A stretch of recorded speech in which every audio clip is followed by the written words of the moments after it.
Hey everyone, welcome back to another episode of Attack on Productions. Fluff here, coming back at you with another deck profile. So my Majin Vegeta list just dropped. This is the other deck that I have been that I've been labbing since I've been back. So if you like what you're seeing, like, comment. What decks are you guys playing this set? And if you're not subscribed, why the hell are you watching us? Go on ahead and drop us a subscribe. So getting into the profile, this is obviously Universe 7 Invoker with the Android leader. This deck's a lot of fun. I took it to locals the past week. I did really well. The unfortunate thing about this deck is it's really gate kept out of the format by the popularity of Android 21. It's kind of an uphill match / unwinnable and takes very specific tech to beat it. So I don't know what to tell you if you're running up against a lot of Android 21s. This isn't the deck for you, but if your Android 21 isn't very popular in your local meta, this deck is absolutely a blast to play. So getting into the leader, it is Warriors of Universe 7, so Universe 7 cards have no specified cost. Auto, when this card attacks, draw one card. Auto, when you add a red-blue multicolor card to your energy, switch it to one of your energy to active mode, then negate this skill for the game. So generally what you're doing is turn one, charging a multicolor, restanding it, and then playing a cantrip, generally. And then when your life is at 4 or less, or you have a Universe 7 Z battle card with an energy cost of 2 or more in play, draw one card, switch one energy to active mode, add cards from your life to your hand until you have 6 life left, and flip the leader over.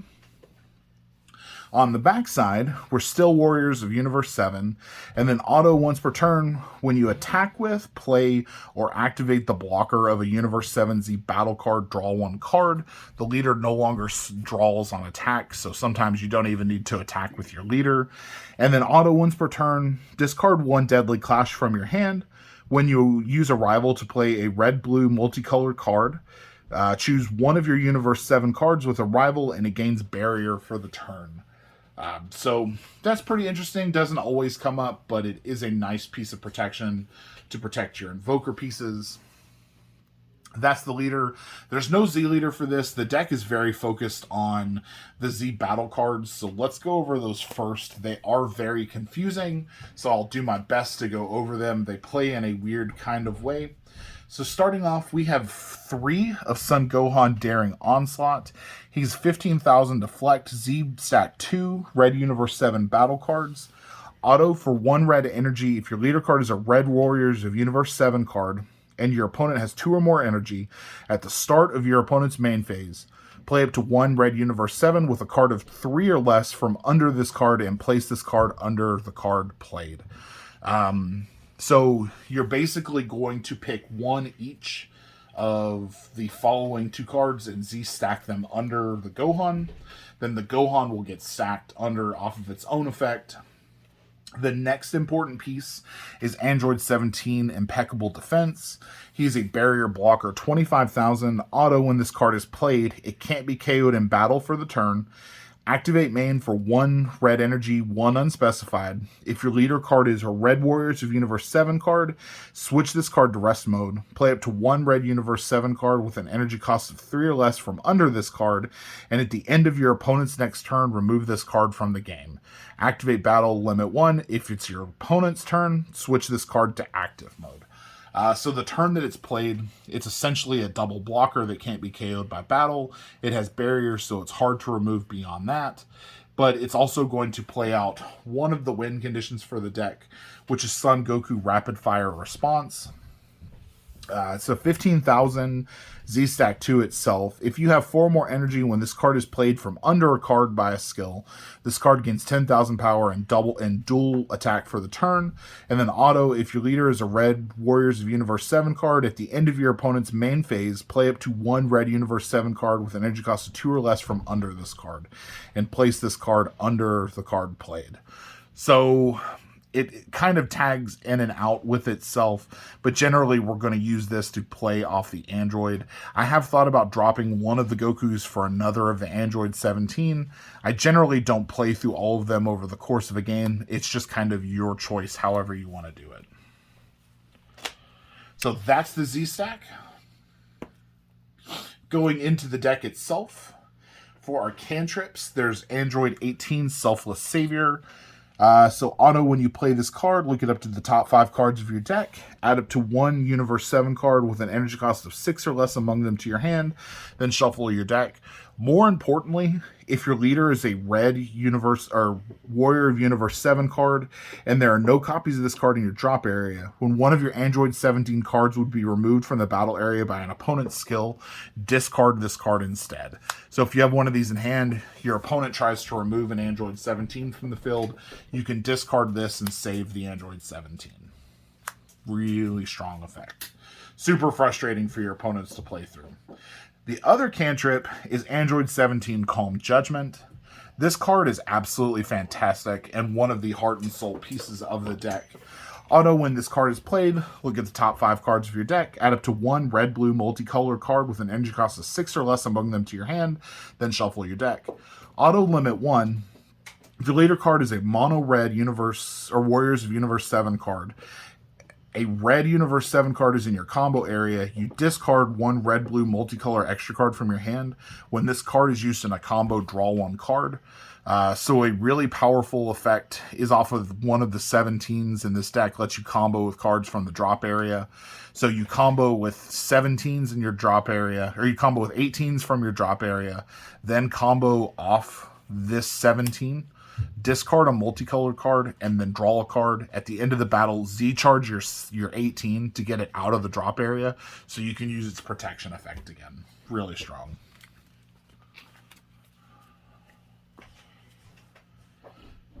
Then moving on, I played 2 of the SSB Vegeta Beyond Full Power.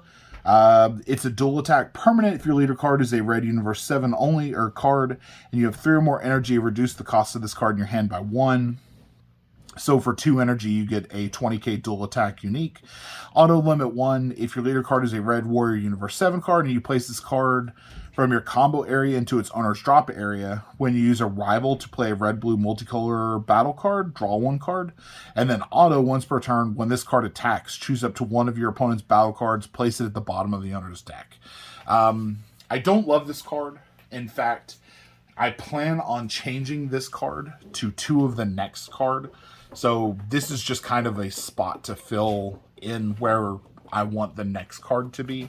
And that is the Frieza Overwhelming Omnipotence. If I had 4 of these, I would play it. Right now, I've only got the 2.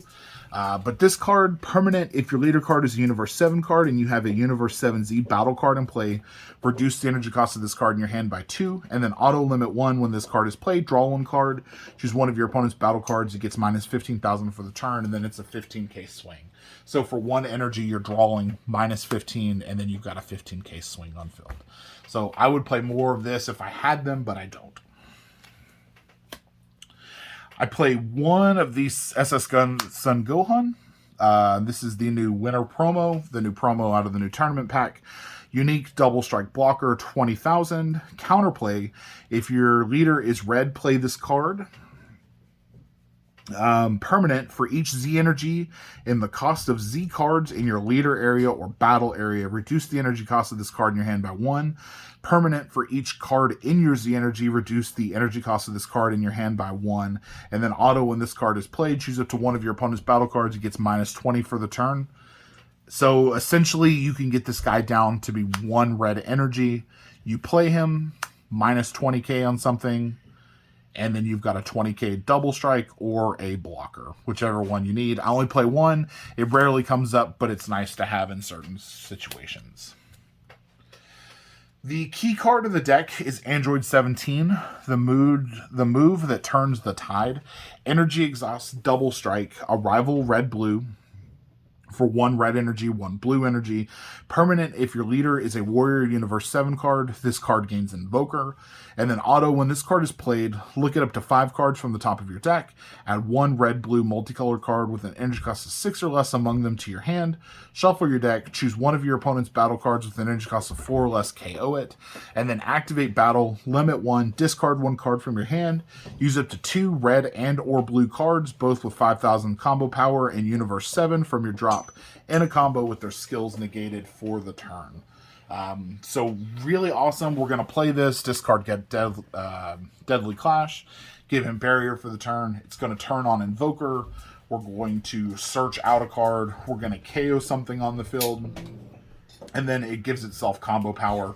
So it's a 25k double strike that is really strong. The other Invoker piece that we're running is Sun Gohan, Strength of Conviction. We're playing 2 of these. It's an Energy Exhaust, a rival red-blue for 1 red. If your opponent has 3 or more energy, and it's your opponent's turn when this card is played, it gains Invoker for the turn. So it's a temporary Invoker piece. And then Activate Battle. If your warriors are red Warriors of Universe 7 card and it's your opponent's turn, switch it to one of your mono or your red-blue multicolor energy to active mode, and you can't play battle cards from your hand until the end of your next turn. So it's really nice if you're already established to have this guy on the field. Say you've got a 17, you play this guy out, you need an open energy for a counterplay or something, you activate battle, restand one of your energy, and you're good to go. So that's our Invoker. Actually, sorry, it's not. We play 2 of the Whis and Beerus Universe 7 Destroyers. Blocker, Invoker. If you have 3 or more energy, when one of your blue battle cards is removed from your battle area by an opponent's skill, play this card from your hand, and you can't play another copy of this card for the turn. Auto, if it's your opponent's turn. When you play this card, at the end of the turn, place this card at the bottom of the owner's deck, or the bottom of the owner's deck from the battle area, then draw 1 card. It's really important for keeping your Invoker alive. I can't tell you how many times I was able to activate and resolve this effect. Against one guy, I actually resolved, I think it was against Jake.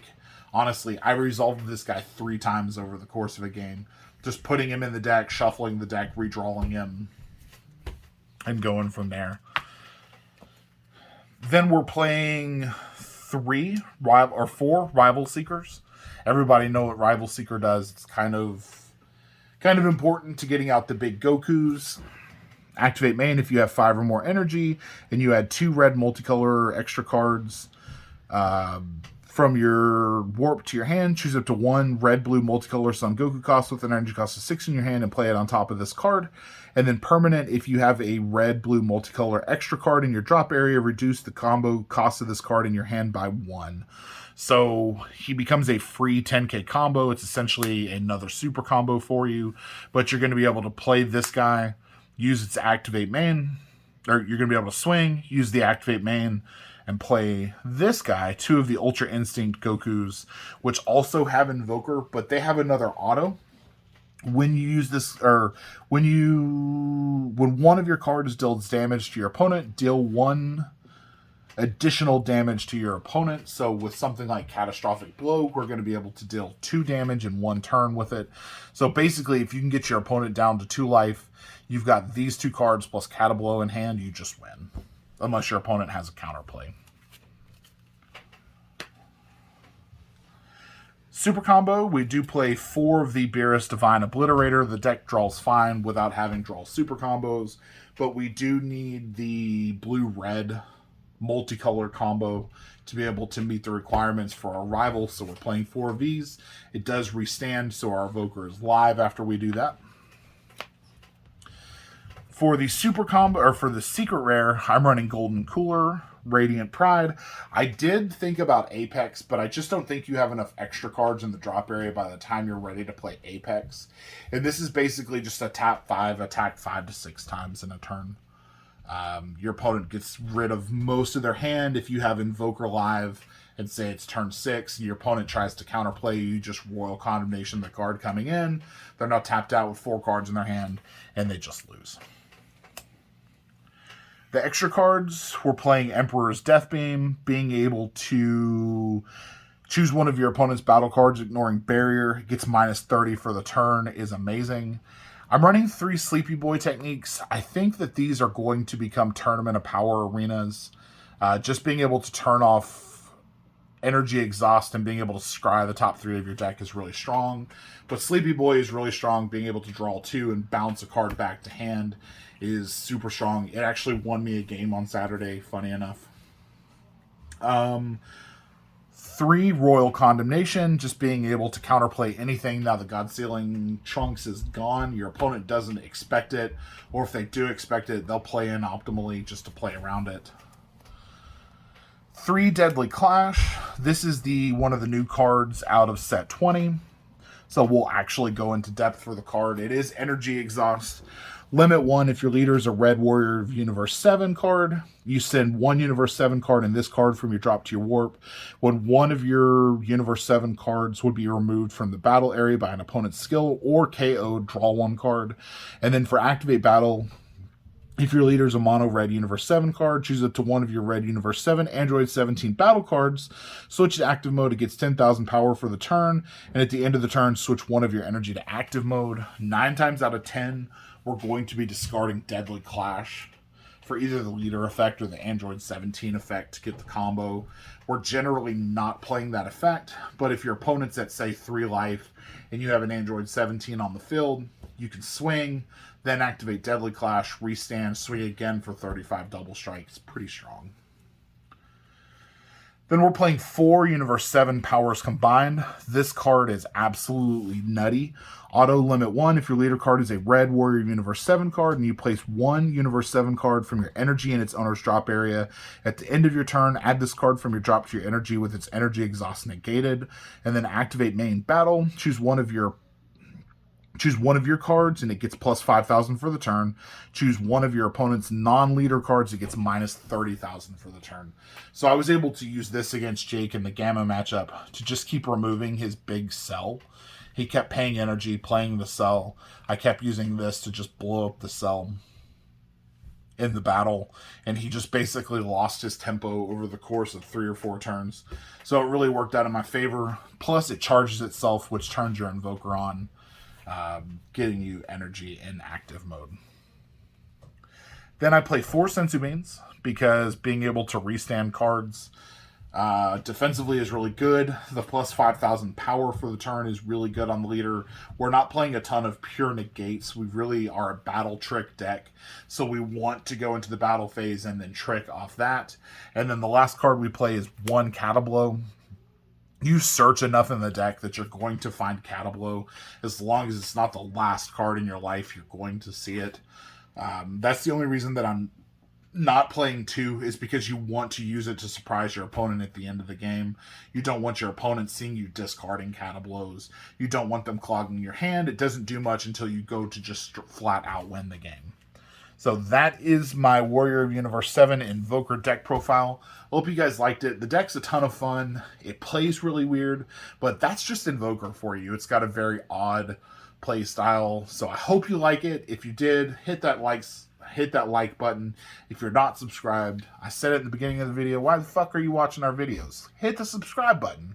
As always, read your cards, know your plays, fluff out. Let us make the mistakes. I said that wrong. It's been a long time. Read your cards, know your plays. Let us make the mistakes so that you don't have to, and fluff out.